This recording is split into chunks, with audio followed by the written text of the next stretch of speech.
Reading 4, I Met You in a Story, Bob Jones University Press, 2nd edition. Goliath, by Becky Gorham and Jerry Massey. Illustrated by Mary Ann Lum.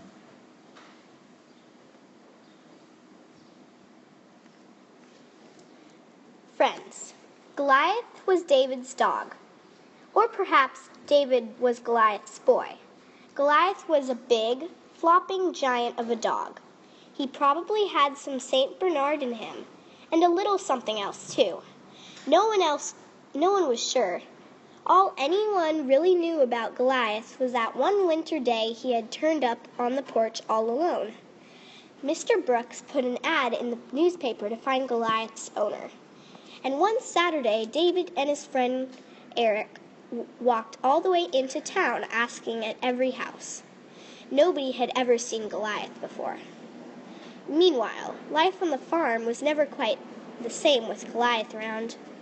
When David went out to milk a cow by hand, Goliath followed him. The steam rose in the cold air as warm milk filled the pail. At first, David shoved the curious dog away to keep him from tipping the milk pail over. When David realized he was doing more shoving than milking, he aimed a long shot of milk right into Goliath's mouth. Goliath jumped back, licking his face and snapping his teeth. After that, David milked in peace while Goliath inspected the rest of the barn or stood guard at the door. When spring planting began on the Brooks' farm, Goliath tried to help. He replowed the furrows and unearthed the seed corn. He ripped new bags of fertilizer and scattered the fertilizer on the ground. He also chased the noisy crows right over the newly planted fields. Scolding didn't help, and scolding didn't make up for lost time. Goliath was locked in the barn until the planting was finished. Later in the spring, he had to be tied to keep him from chasing David down the long rows of green corn. But every day after school, David did his chores and then untied Goliath, and both of them raced down to the creek down in the south pasture. As the days became hotter, David and Goliath lay in the thick pasture grass to dry off after their swim. The only thing better for David than swimming with Goliath was swimming with Goliath and Eric. All during the summer, Eric came over nearly every day. Eric lived on the next farm with his aunt and uncle. He was an orphan. At first, David had felt a little shy whenever Eric talked about that, but Eric seemed to be more occupied with Goliath than with anything else. "I sure do like your dog," he would say. "I had a real St. Bernard when my parents were alive." Once David asked Eric how he felt about living with his uncle. "Oh, Uncle Henry's great," Eric said. "He takes good care of me." "Do you think about your parents?" David asked.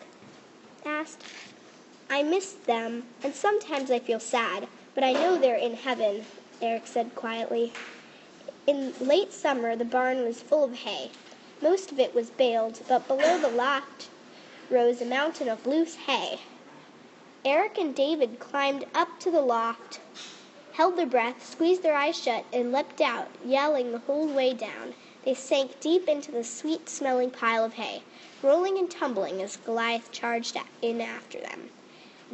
That's how life went until the summer David turned 10. One night, close to the end of school, David heard his father and mother talking quietly in the kitchen.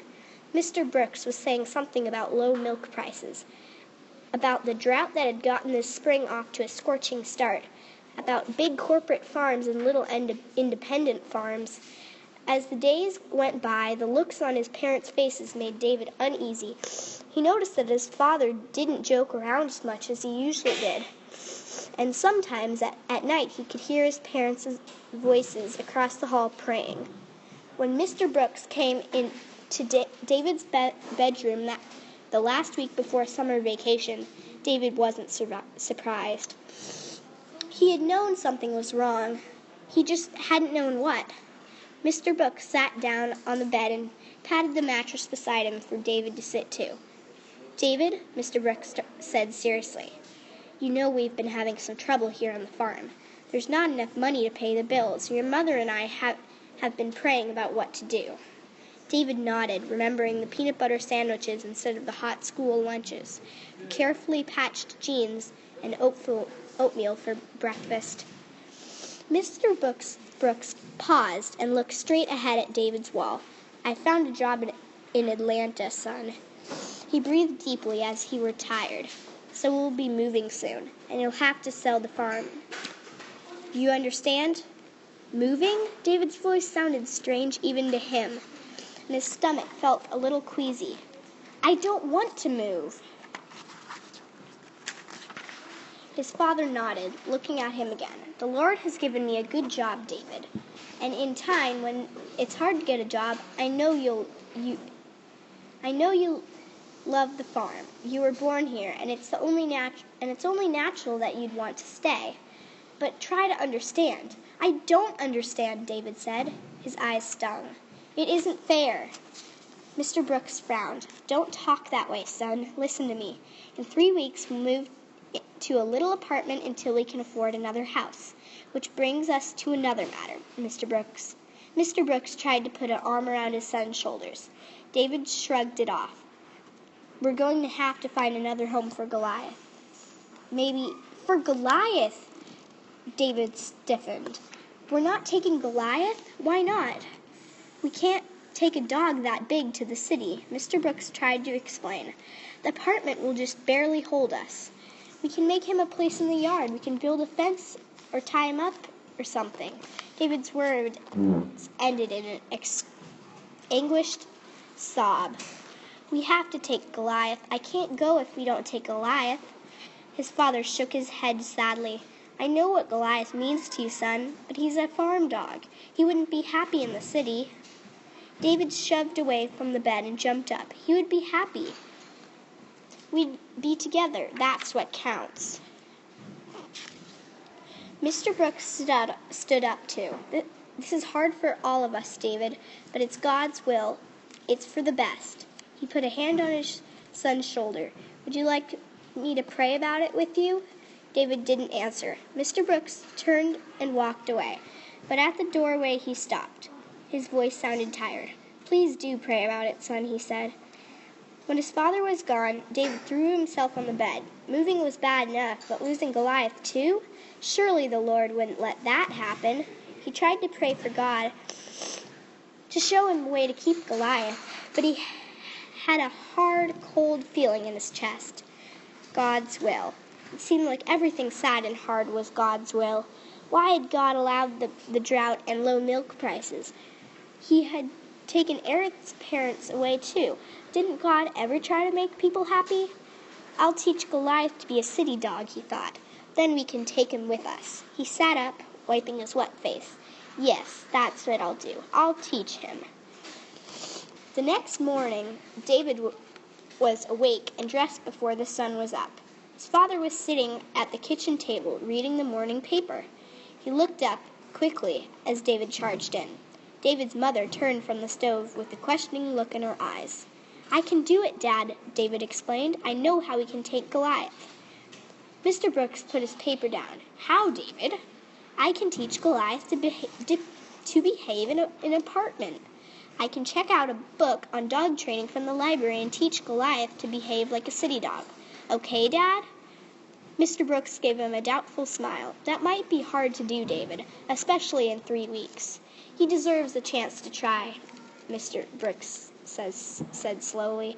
"I'll stop by the library when I go to the hardware store, but you understand that it might not work. Don't you, David?" "Oh, it'll work, Dad," David said confidently. "Goliath is smart."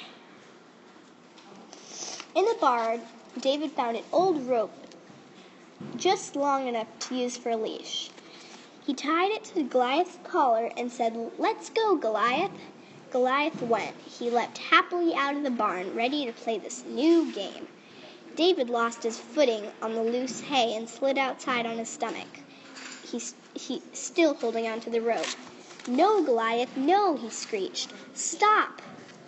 Goliath stopped beside the horse trowel long enough to lap up some water, giving David some time to scramble to his feet.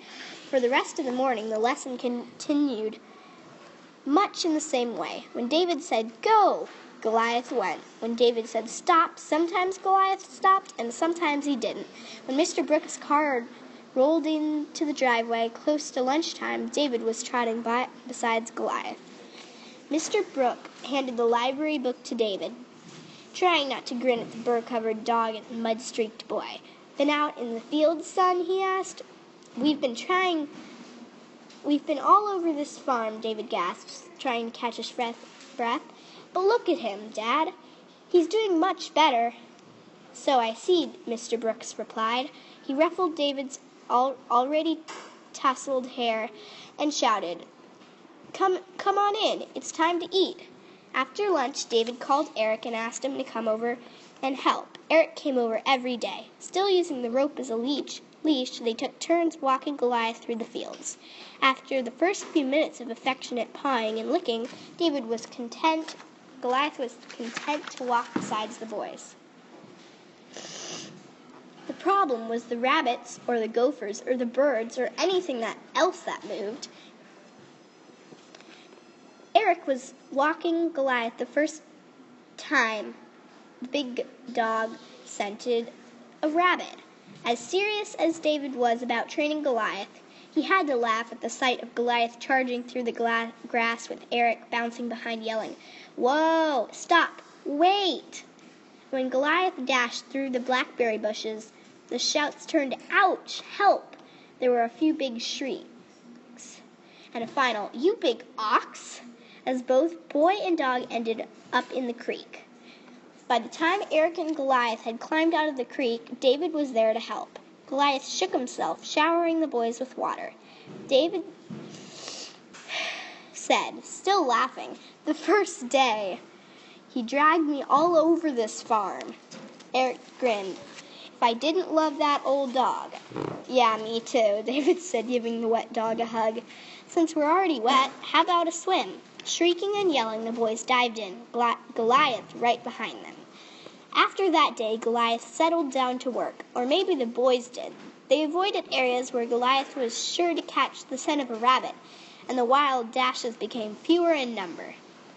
By the end of next week, both boys were ready to try Goliath inside. Goliath trotted to the kitchen door happily, but when the boys tried to get him to enter, he began to whine. "Come on, boy," Eric coaxed. "It's all right. Come on."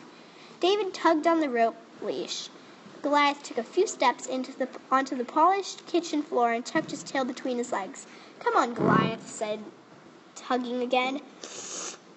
Eric pushed from behind.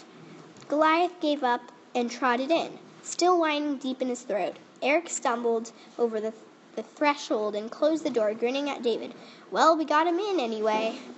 Goliath dashed for the door, sending David sprawling. The frightened dog slammed up against the closed door, and then, yelping in pain and fright, charged for the living room. "Get him! Get him!" David yelled to Eric. "I'm trying!" Eric yelled.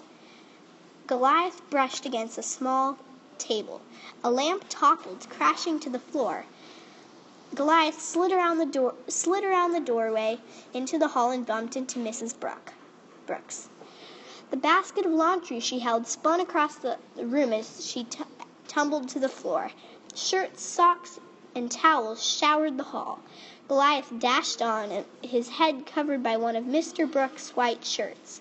Another lamp crashed. The hall table tilted. "Out! Out!" gasped Mrs. Brooks. "Get him out before he gets hurt." Goliath charged past the boys and back into the living room. There was a crash, the sound of glass breaking, and then the boys heard Mr. Brooks' voice. "What's going on?" A ripping sound muffled the rest of his words. When Mrs. Brooks and the boys reached the kitchen, Mr. Brooks was holding the kitchen door open and staring through the demolished screen door. Goliath had shed the white shirt and was disappearing into the barn, yelping at the top of his lungs. Eric, David, and his parents followed him. David sat on a bale of hay and braced his head with his hands. "I guess I didn't think about what Goliath would like," he said slowly. "Now I know what you meant when you said he's a farm dog."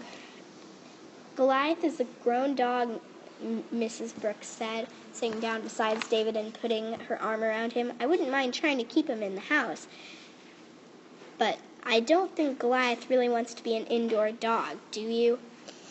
David shook his head slowly. I almost hurt him, trying to make him do what I wanted him to do. But what will we do with him? Can he stay with me? Eric asked quietly. David looked up in surprise. Eric, why didn't I think of that? I guess because you were just thinking about taking him, not leaving him, Eric said. And I didn't want to ask about keeping him for the same reason. I knew you wanted Goliath to go with you. David agreed. I just wasn't thinking of anybody else but myself. His voice trailed off.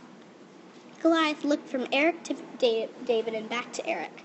I prayed for a new way to keep Goliath and not lose him. If he stays with Eric, I'll get to see him sometimes, won't I?